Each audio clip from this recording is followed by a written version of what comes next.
case, by way of example, we've made our primary mission the employee experience. We've changed the very mission of the company.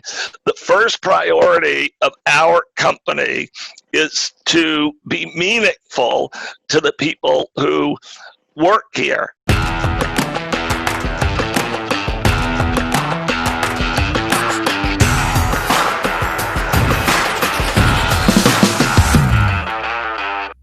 Hello, everybody. My name is Paul Critchley. I'm the president of New England Lean Consulting. Welcome to another episode of the New England Lean Podcast. Today, I am humbled to be able to bring to you our guest, Kevin Hancock. Kevin is the CEO of Hancock Lumber Company in Maine. They are actually one of the oldest companies in the United States. Founded in 1848, they now operate 10 retail stores. They have 3 sawmills, a truss plant.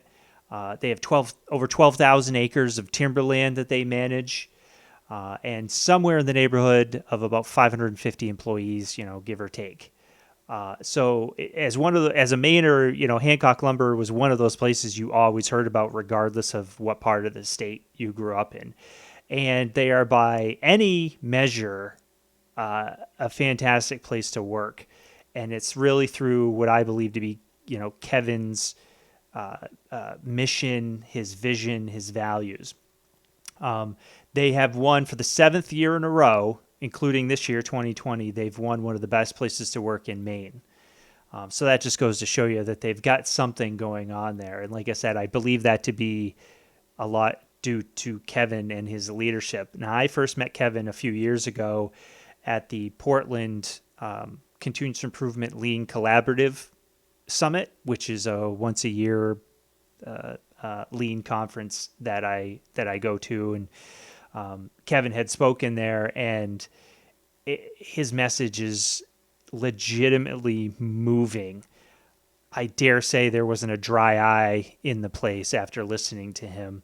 And you hear me talk in the podcast. Both he and I got invited to speak at another Maine organization, and he was the morning keynote and I was the lunchtime keynote. And when I found that out, I was like, geez, I don't know if I can follow him, because again, his message is so meaningful. Now, Kevin himself, he's an author. He's written a couple of books. The second one, which I'll link to in the show notes, I'm reading right now.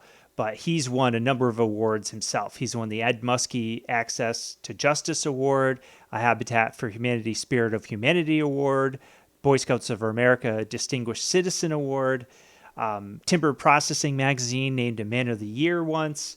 So his second book, like I said, the one I'm reading right now, is called The Seventh Power, One CEO's Journey into the Business of Shared Leadership. That was just released earlier this year. And I'm probably about a quarter of the way through, and it's a page turner. And again, his message is so powerful. By the way, I should mention too, he also did a TED Talk. So again, Kevin has so much to share. I honestly wish we had hours to be able to talk to him. He's definitely somebody I'm going to have back in hopefully very, very soon. But specifically in this episode, we talk almost entirely about culture and what it means to be able to lead that lean culture to eventually get those things that you want. We talk about cost, quality, on-time delivery, safety, metrics, KPIs. Kevin is one of those people that I so admire. I feel like he gets it right. He talks about you get what you prioritize, and that's different than you get what you measure. And he talks a lot about that. But what he says here is, we prioritize making people's lives at work the best that they can possibly be. And I really believe in my heart that that's the reason why Hancock Lumber has the success it has. He also talks about, and he actually, on his emails on the bottom, it's a standard thing. It says, what if everybody felt trusted, respected, valued, and heard? What would change? And he says that a few times in this episode, and it's so powerful. And a lot of this is on his own journey, which he talks a little bit about what he's learned going through some of the things that he's gone through in both his work and his life, and how he's learned to be the leader that he's become. today. And I honestly, I can't say enough good things. Kevin's one of those people that he gets it. And I hope everybody, get something out of it, because again, his message has meant so much to me. The first time I ever heard him speak, I was like, again, I was blown away, and I had to look for him. So after he spoke and get off stage, I had to search him out and just thank him for doing what he, said, say what he said back then, but he's continued that journey, and that's been years and years. I don't think he'll ever give up, and I hope he never does. So anyways, I hope you guys like this episode. It's probably one of my favorites, because again, his message is just so powerful. So I'll link to his books, his TED Talk, and everything in the show notes. So if you get a chance, definitely check those things out. Thanks again for listening, everybody. I hope you have a fantastic week, and we'll talk to you soon. All right, welcome to the New England Lean Podcast. I'm your host, Paul Critchley, and today it's an honor for me to have our guest, Kevin Hancock, on. Kevin, how are you? Paul, I'm great. I'm super happy to be with you today. Thanks for having me. No, I'm so, when I reached out to you, I wasn't sure if you'd even remember me, because it's been almost a couple of years, I think, since the last time we saw each other at the Maine Housing Authority had a employee gathering in December, and you were the morning keynote and I was the lunchtime keynote, and I'm like, really? I got to follow this guy? I can't hold a candle to your messaging. Well, you're too kind to me. We'll see how I hold up today. Well, see, now I get so I got all the control, so I get to, Correct. I can cut and paste and edit this thing any way I want later. So I read your bio in the intro, but could you just maybe hum a few bars to give people an idea of, who you are and kind of what you do?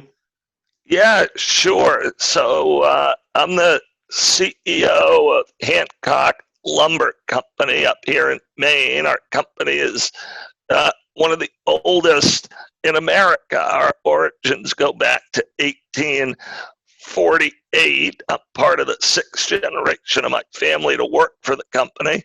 Our company's integrated along the forest products industry. So we grow trees.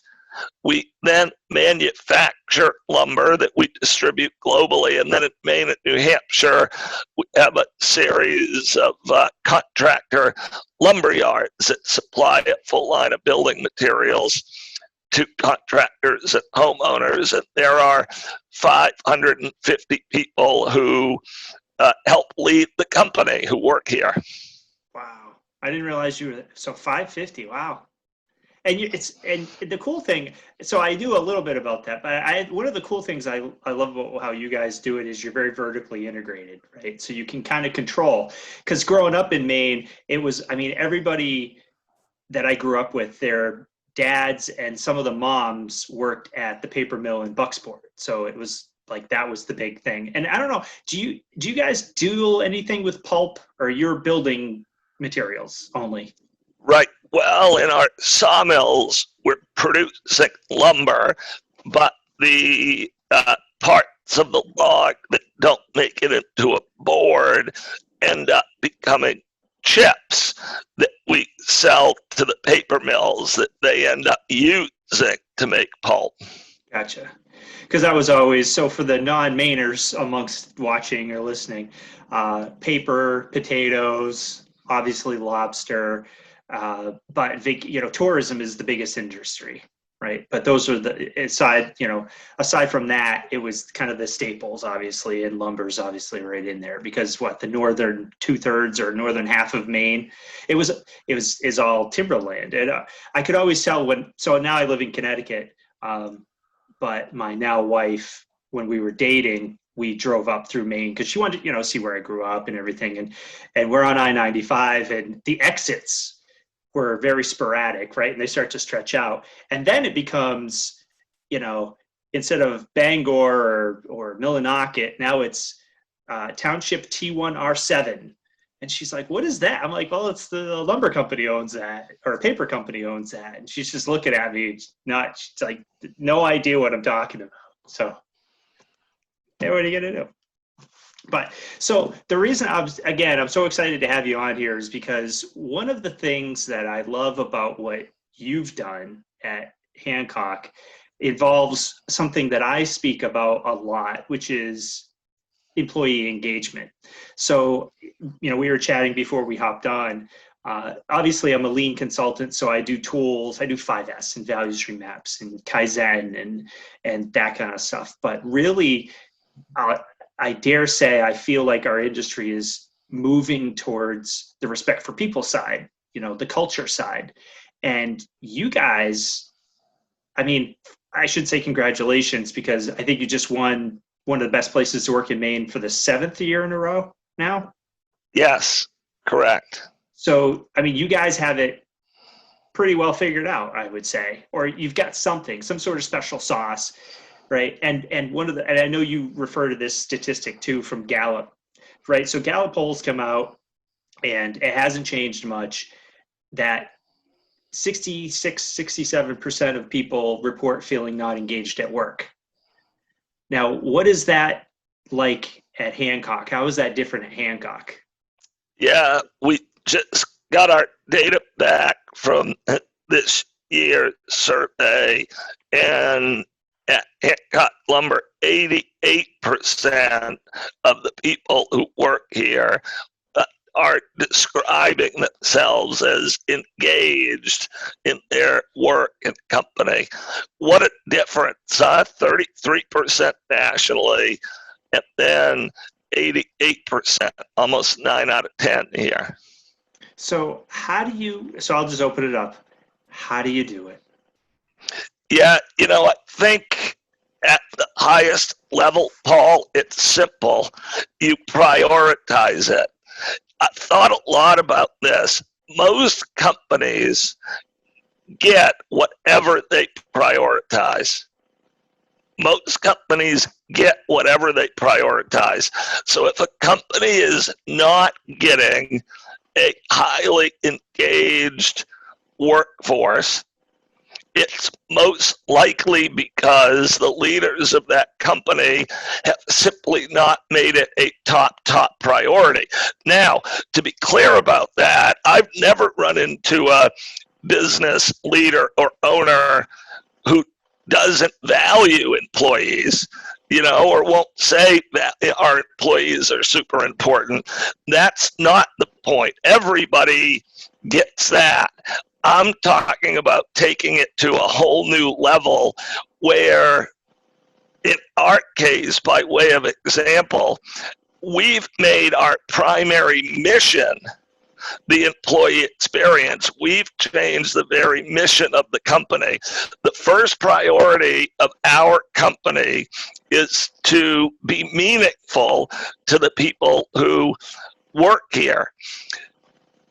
So you picture like that flywheel of success where you've got all your corporate constituents around the wheel, from employees to customers to vendors to community, and then to stockholders or owners, the company itself.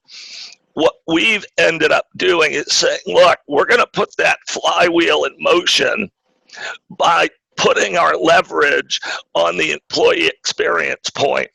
If we make sure they're having a great experience, the odds, we believe, and we found, are super high that the customer is going to have a great experience and the company is going to be cared for in return by the people who work there.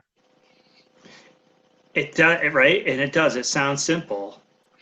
And like you said, so nationally for whatever, the last decade or two, we're hovering around 33% of people that maybe feel engaged, right? But you guys are at almost 90, and people are excited. They wake up, I get to go to work today at Hancock Lumber, and I'm going to have a great day. It's going to be fun.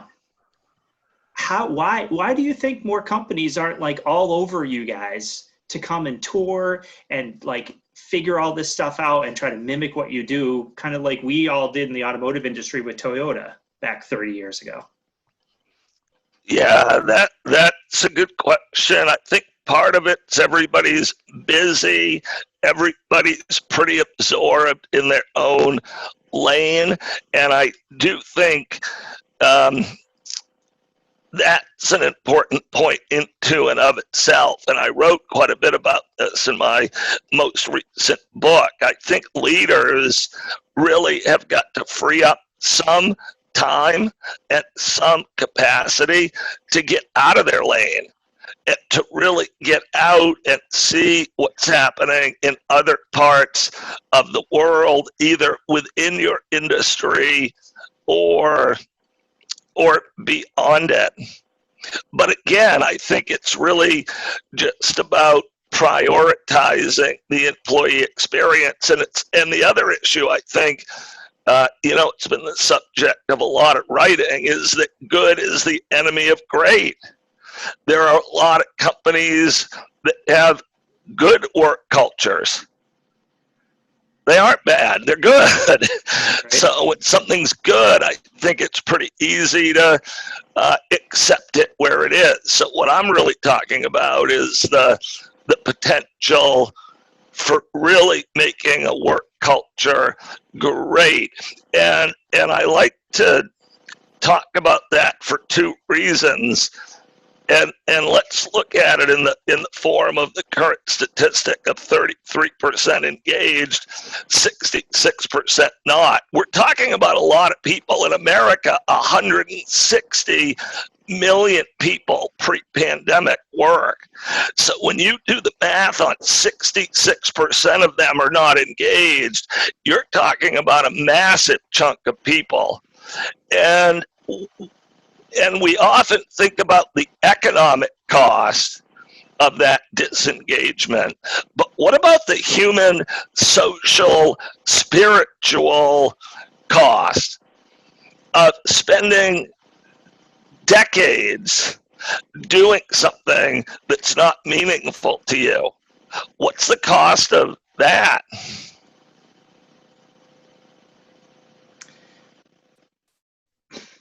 I don't know.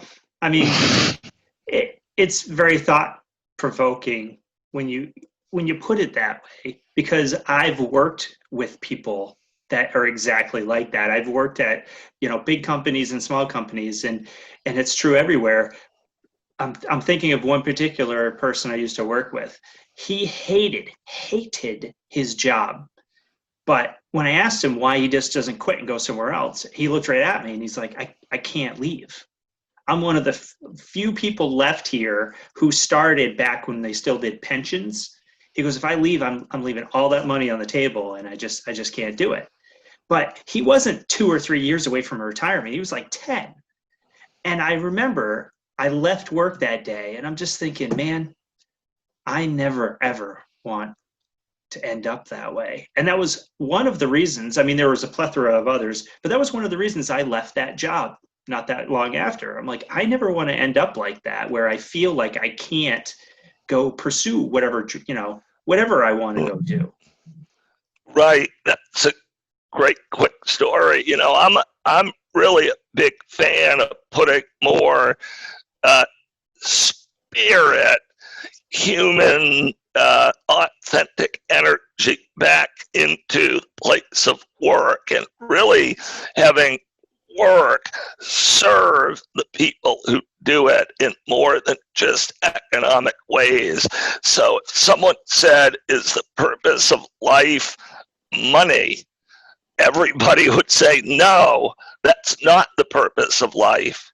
Well, then why should the purpose of work only be money?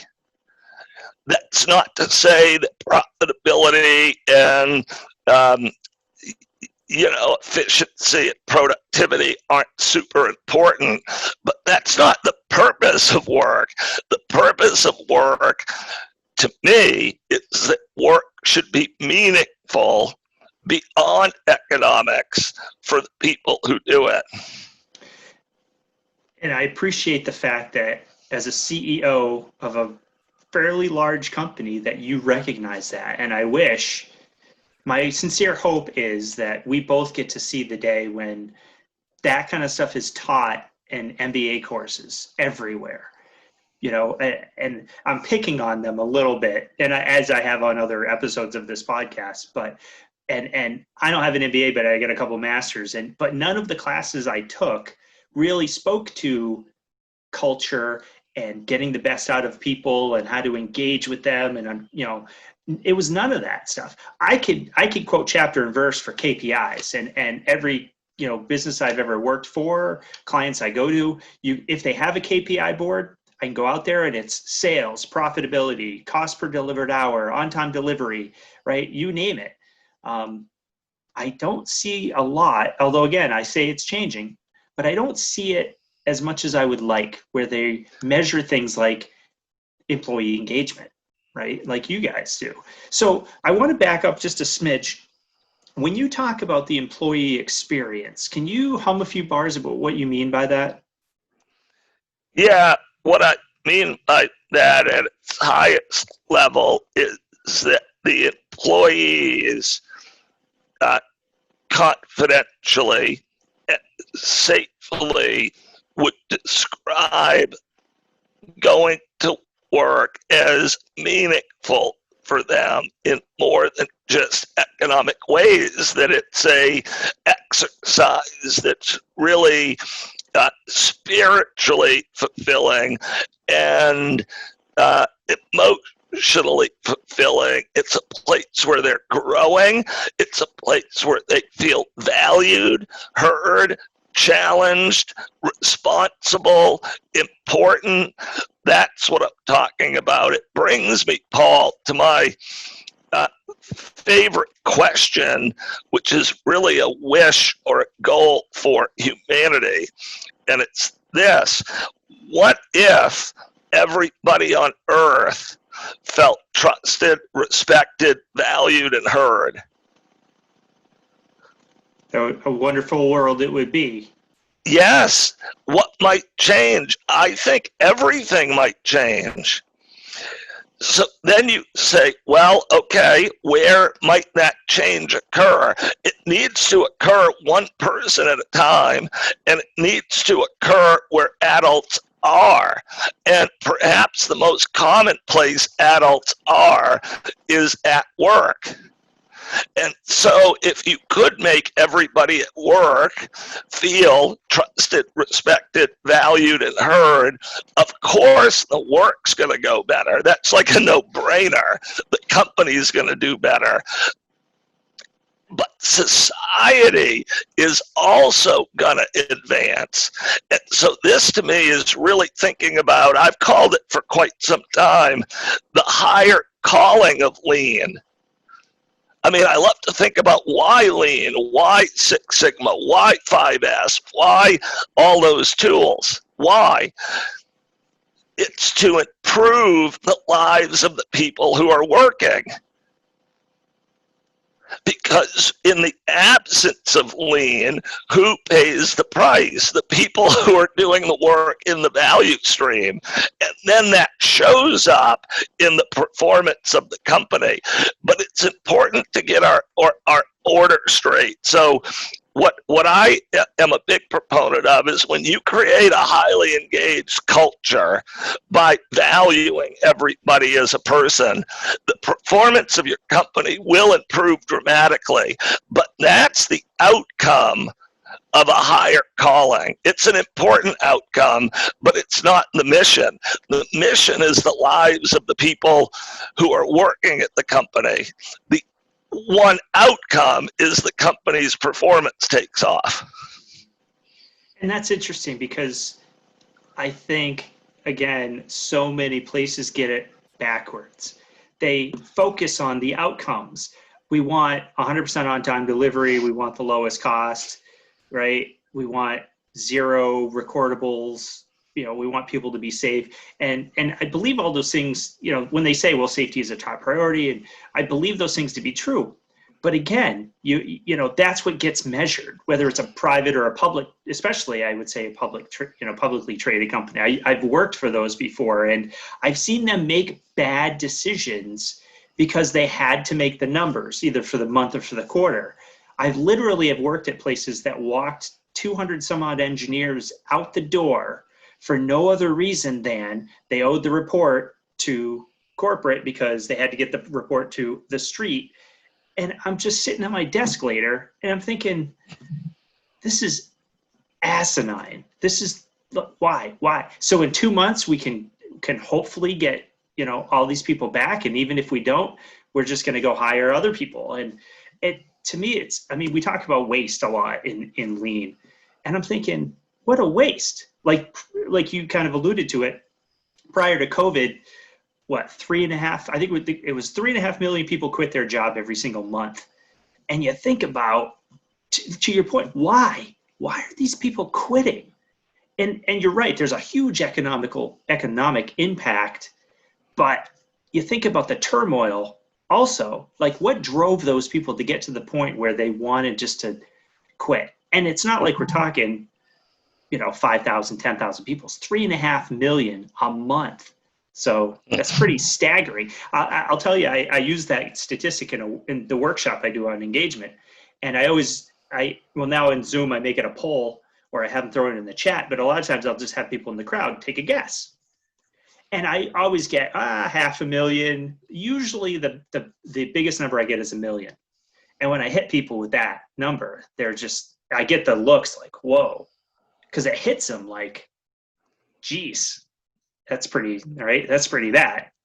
Right. So what a great statistic and point you just made. So think about the waste involved in 3.5 million people a month quitting, not just on an economic level, but on a human, social level. And then again, to your question, why? And I just am convinced it's because we don't have the mission right. The simple why there to me is too often we're putting the company's metrics ahead of the people who are the company. But I'm really excited about the 21st century because when you look around you, the winds of change are blowing. This is not gonna last. And I've thought a lot about what that change is, and I think it's this simple. We are in transition from an institutionally centric society to an individually centric society. For thousands of years, humans have been trained to make themselves expendable before the throne or the capital or the corporate empire. It was the empire that came first. But when you look around you now at the dissatisfaction on many levels with the status quo and say, what's the core common source of it? It's this awakening that, hey, wait a minute, I myself am an empire. When I look within my own soul or spirit, there is an empire that's sacred and powerful there, and people are wanting organizations that are going to recognize and really prioritize the sacredness of the individual human spirit.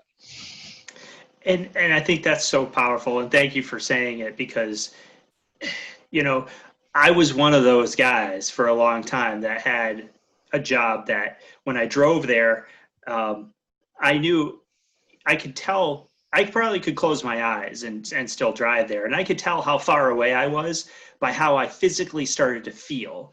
You know, like 15 minutes away, my stomach would start to hurt. And, you know, 5 minutes away, I'd start to get like tightness in my chest. And I'm parking my truck in the parking lot and I'm walking in, and this overwhelming, like screaming urge in my head and in my heart that says, don't. You don't want to be here. You don't want to go in. And that push behind me of, you have a mortgage, right? You have insurance, you have kids, you got to pay, right? The whole thing.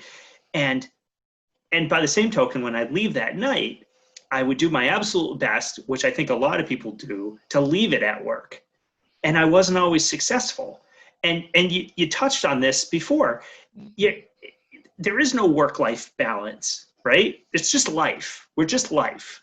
And when you spend more hours at work Monday through Friday than you do at home, if you take away sleeping, why can't it be fun and engaging and right and trustworthy and feel like you're making a difference and that people there care about you, right? Why not? And Kevin, I don't understand why more people aren't like, figure this out and do it this way. Yeah, well, it's changing, and you see it in the data. This is why 2/3 of people who work are not engaged. So the people who work are trying to tell us, those of us who lead the place of work, that something different is required. 66% disengaged, 3.5 million a month quitting. That's a pretty clear statistical set of signals that we got a problem here. So it's really about leaders of the business community tuning into this and listening. And I tell you, I'm pretty convinced that the window of opportunity to be able to proactively listen is now. This change is coming, and companies can either get in front of it or get behind it. Yeah, and who knows if they're right? If they're not out in front, then right, like Ricky Bobby says, second place is the first loser. If they're even going to be around after COVID-19, right? Sorry, I try to work into. Yes, I love it. Well, so I do like to take a little bit of a break right around now-ish from the podcast and play a little game I like to call the wicked fun part. So I just kind of hit you with some like rapid fire fun questions if you're up for it. Yes, I am. All right, let's do it. All right, first one. What do you think about when you're alone in your car? Not driving. That's the problem. My mind wanders and I wake up and I'm 10 miles down the road. So I tell you what I'm not thinking about enough, which is driving. Yeah. What were you like in high school? Wow. Yeah, I was pretty carefree, pretty innocent, pretty fun-loving. Yeah, and never saw myself as a corporate executive. No? No. What'd you think you were going to do? That'll be question 3, I guess. Yeah, well, when I was really little, I wanted to be a cowboy. But when I got older, I wanted to be a college basketball coach. Wow. That'd be cool. That'd be a fun job. Yeah, it would have been cool. Yeah, I'm glad my life went the path it did, but that would have been fun too. Yeah. What keeps you up at night?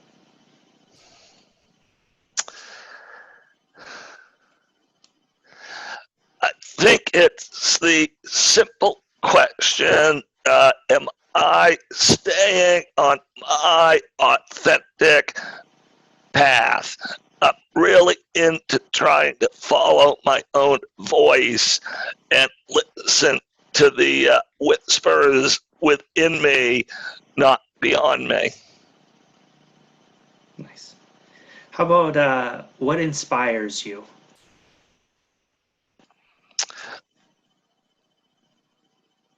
authenticity wherever I see it. People that you can feel it when you're in its presence. Authenticity inspires me. Like, not to pander here, but you're super authentic, and it just I just can feel it being with you. Well, thank you. Your $20 is in the mail as of tomorrow, by the way. But and nothing against any other state, but I think it's a Mainer thing. I feel it now. So I've lived in Connecticut, gosh, I hate to admit it, but probably longer than I did in Maine, but I grew up in Maine. So it's like, it's in here. And when I go back now, I can really see the difference, and it's everything. I'll give you a quick example. So I told you I ran the Wicked Money Mainer, a month or so ago, and I had to stop for gas. So I paid cash. Why, I don't know. But so the guy was giving me my change, and so it was like a 10, a 5, and a couple of 1s, I think. So he's like doing all the change, and he starts to hand it back to me. He's like, "Oh, hang on a second." And he specifically took all the bills and put them in denominational order and faced them all the same way, right? And that's a thing I do, and it drives my wife, like, she's like, "Are you OCD or all that, all this?" Like, I'm like, I think it's just the way it is. And he did that, and I'm like, that's what it is.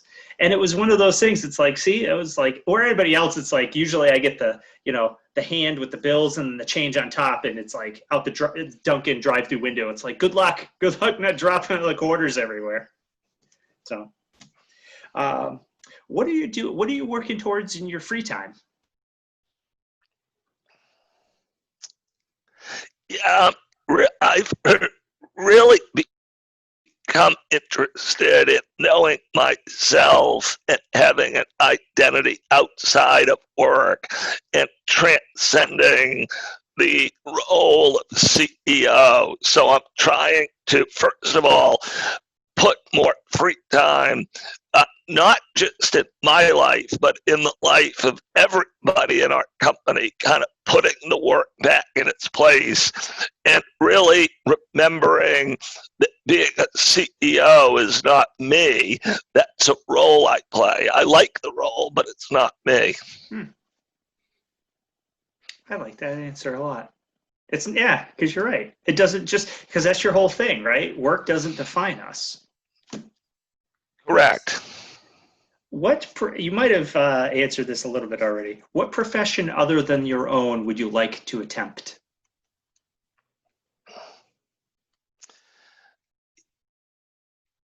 Well, I've really come to like, I'm not sure it's defined as a profession, but idea sharing.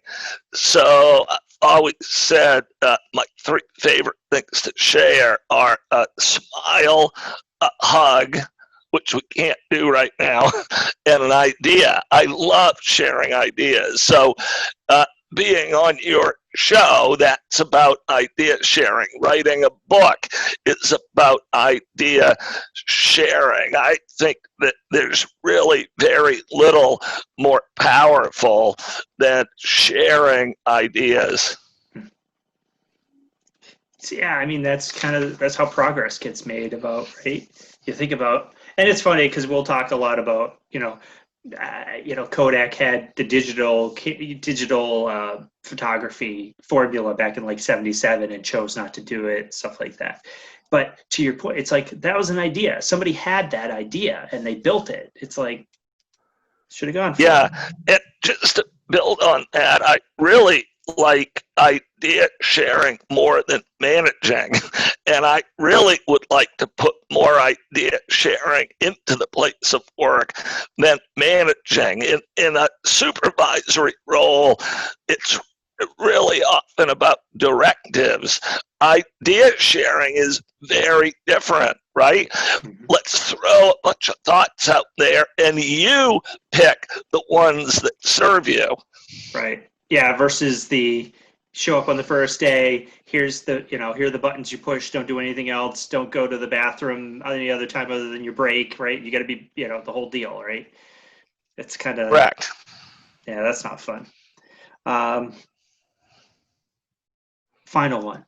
What superpower do you wish you had? So I've been asked this question before. Interestingly enough, my answer is I don't want any, because I really have grown to love the experience of being human.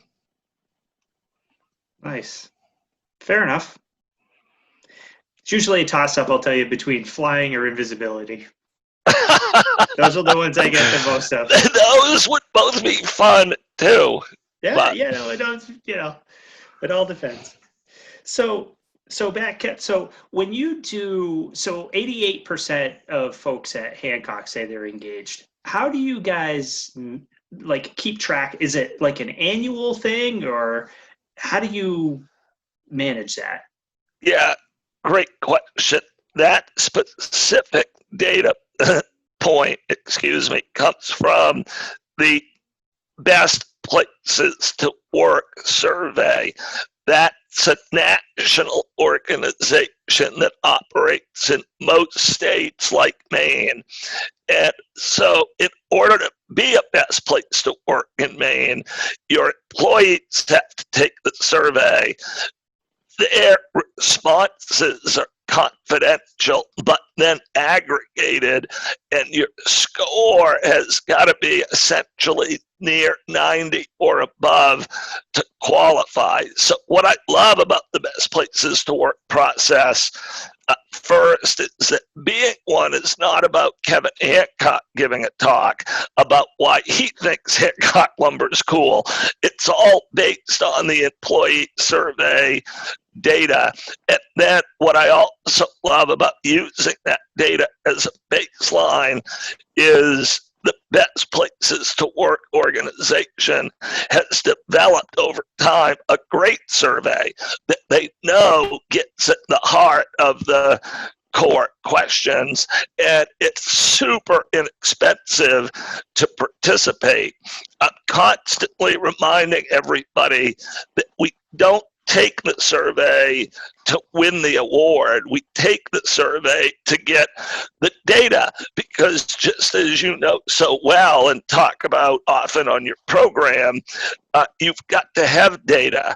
And one of the challenges with driving engagement is a lot of companies don't have data. So the only thing you have to go on in that example is you ask the manager how his or her employees are doing. And what's the manager going to say? Oh, everybody's great. Oh, they're doing great.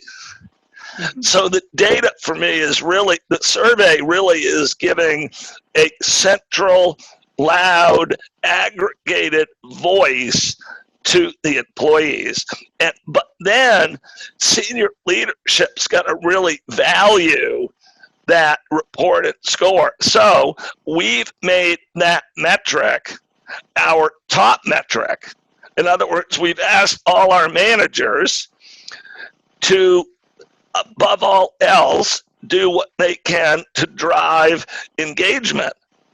So it's not enough to get the data and put it away in the corner. It takes then senior leadership to say, no, this is important data. In fact, this, after safety, is the most important data. If we get this data right, we won't have to worry about productivity and accuracy. That's going to happen. Mm-hmm. That's going to be a really cool outcome of getting the engagement data right. And that's so important. And I'm glad that you said that, because I've often thought that, I mean, if you really wanted to go, way out to left field with it, you could say, well, hey, managers, guess what? Your next raise is going to be based on your employees' scores of how they feel that you're taking care of them. Yeah, so it's really interesting but cool to think of the CEO position as really becoming a bit of the employee activist. I really am constantly pushing for the employees to have a stronger voice and constantly looking to structure ways to make their voice more powerful within the organization. The old model, maybe I'm exaggerating, but not much. If you go back to like the Industrial Revolution, was about quelling the employee voice. And the new model is about releasing it. Yeah, because I think you're right, and maybe it's a bit of a generalization, but I think we're probably on the safe side of it, where it's, hey, here's your job, right? I'm going to pay you whatever, 15, 20 bucks an hour, and this is the job you're going to do. And if you don't like it, I can go get somebody else that's going to do it. No skin off my nose, right? And I'm thankful that I feel like that's changing, because it just, right, like we talked about, with 3.5 million people quit and 67% don't feel, it's like it's not sustainable. How the stock market is where it is right now is like that's a whole nother podcast series from somebody. But to me, it's like, man, what a competitive advantage that is when you have 88, 90% and get. I mean, that's unstoppable. You have people that committed that are like, right, Team Hancock Lumber. And I don't know how anybody, how do you compete with that? I don't think it'd be awfully hard to overcome, I think, that amount of momentum. Well, Peter Drucker once said, culture eats strategy for breakfast. And I really believe that's true. If a company's got a great culture, they're going to be a company that's super tough to stop or knock off or compete with. But back to something else you said too about bigger public companies, for example, of which there are many great ones. But I do think one of the big national and global challenges we've got is we've gotten over-consumed with short-term metrics. So if you're a public company, you live by your 90-day financial performance, back to some of the stories you told earlier, Paul. And so that's what this country is incentivizing. Again, we've got to look in the mirror. Lots of people out there in this country will complain about corporate America and yet be invested in the stock market that is what's causing 90-day short-term decision making. Mm-hmm. Right? Right. It doesn't make a heck of a lot of sense.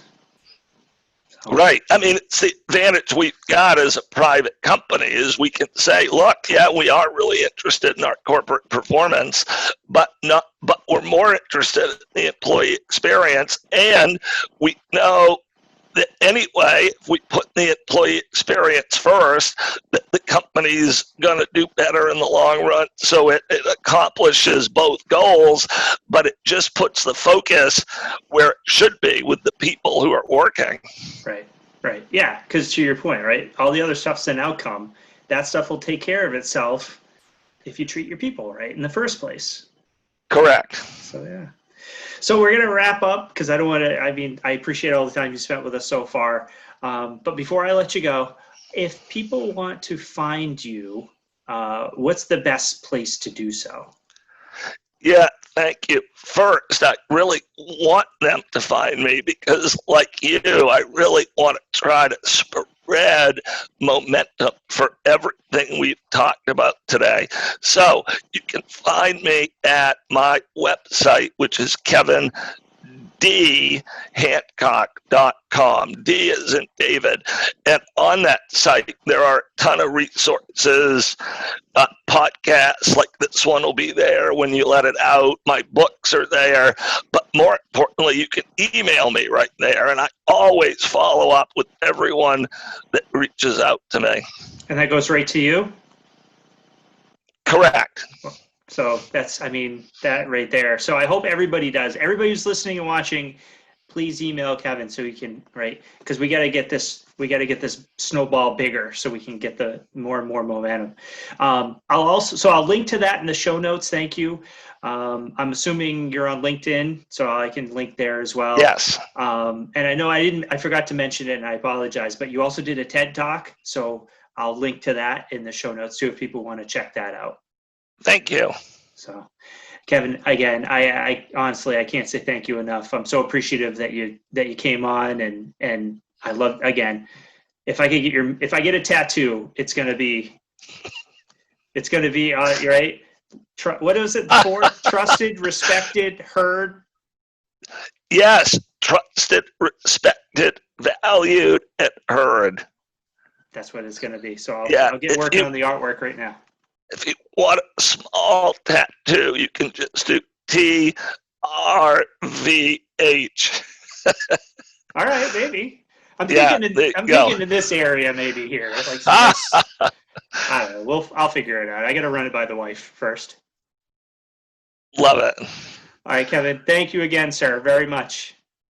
My pleasure. Thank you, Paul. I enjoyed it. As did I. Take it easy. Hi, everyone. It's Paul.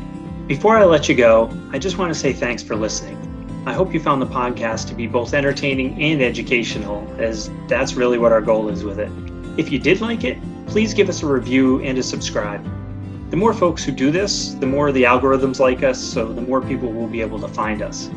I also want to give special shout outs to Emma Critchley for her video and audio editing abilities, which quite frankly are way beyond mine, as well as Jeremy Grant and the team at the Timber Cross for their creative genius. I appreciate you all. I invite you to connect with us as well. We're all over social media, Instagram, LinkedIn, Twitter, Facebook, so we should be pretty easy to find. We share a lot of content that is much like what we talk about on the podcast, so it may be of interest to give us a follow. You can also find us online at newenglandlean.com. That's our website, and it outlines all the services we provide, things we do, customer testimonials, case studies, white papers, as well as being our main conduit for story sharing about all things that are lean, quality, and culture change focused. So check us out there as well. Finally, if you have any thoughts about the podcast, things you'd like us to discuss, things you'd like us to change, or if you want to be a guest or know somebody who would be, please email us at podcast@newenglandlean.com. We're always trying to improve and welcome any feedback. Thanks again for listening. Until next time, make it a wonderful week.